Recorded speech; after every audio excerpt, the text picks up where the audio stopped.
வணக்கம் and welcome to Nandu விலாக்ஸி. நான் உங்கள் Bama, yoga and naturotherapy plan medicine. இன்றைக்கி சித்ரா பௌர்ணமிங்க.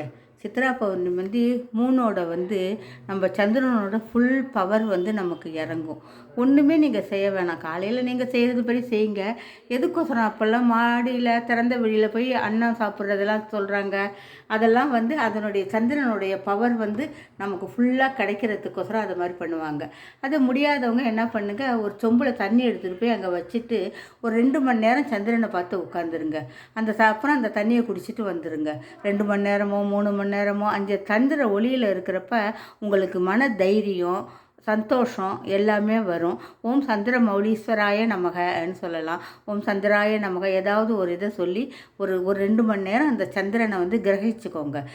சித்ரா பௌர்ணமிக்கு பவர் நிறைய வரும், நிறைய எனர்ஜி வரும். அதை நீங்கள் இது பண்ணிக்கிட்டீங்கன்னா உங்களுக்கு வருஷம் முழுவதுமே மனது அமைதியாகவும் சந்தோஷமாகவும் இருக்கும். இதுதான் சித்ரா பௌர்ணமியில் பௌர்ணமியில் சித்ரா பௌர்ணமி நிறைய பவர் அந்த பிரபஞ்சத்துலேருந்து நிறைய சக்தி எனர்ஜி இறங்கும். நீங்கள் பாருங்களேன், நடுவில் கூட எழுந்திரிச்சு அந்த சந்திரனை பாருங்கள், அப்படியே ஃபுல்லாக நம்மளை நோக்கி வர்ற மாதிரியே இருக்கும். அதை நீங்கள் அப்சர்வேஷன் பண்ணணும்.